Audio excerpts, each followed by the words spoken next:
So we are going to review our lecture quiz 4. Only 2 questions. Let's jump into it.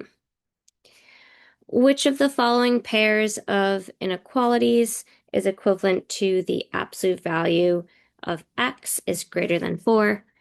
Anytime you see an absolute value, you want to think of 2 cases, your positive case and your negative case.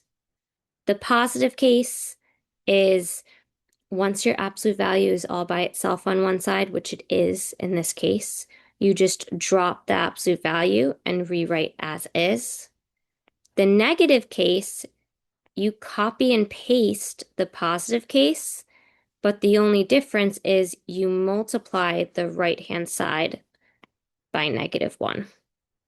Because it's just 4, we're just going to have -4.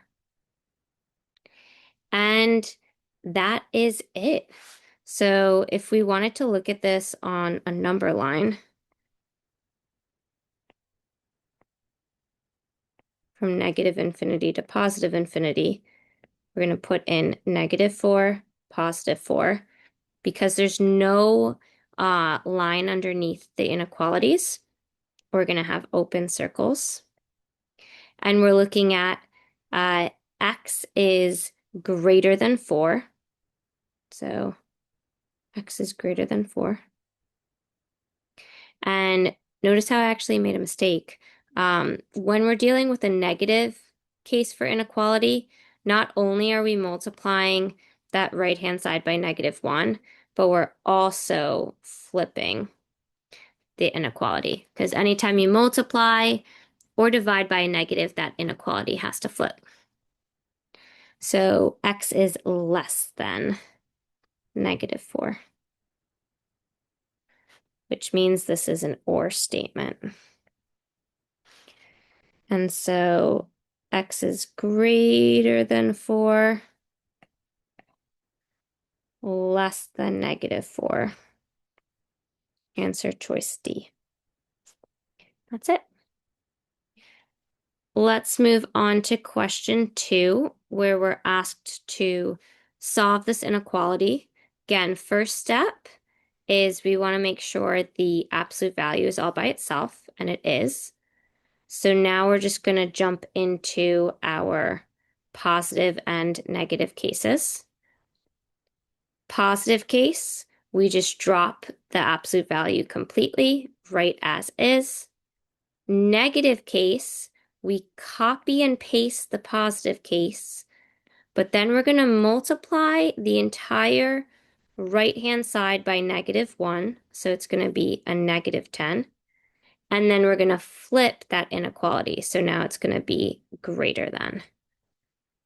And now we solve for our x. So get x all by itself.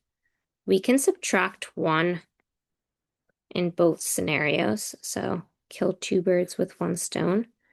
And so we're essentially looking at x is less than 9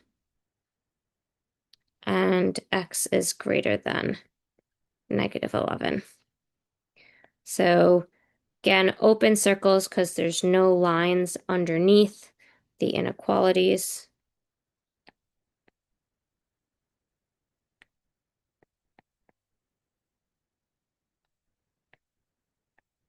We're looking at all values that are greater than -11, but less than 9. So that's our solution. In interval notation, soft bracket -11, comma 9, soft bracket. Because it's less than, we're looking at an end statement, which is why it's end point, and then it's like a sandwich. And that's it. So that was our question 2 and the completion of our quiz 4. I will see you guys next time.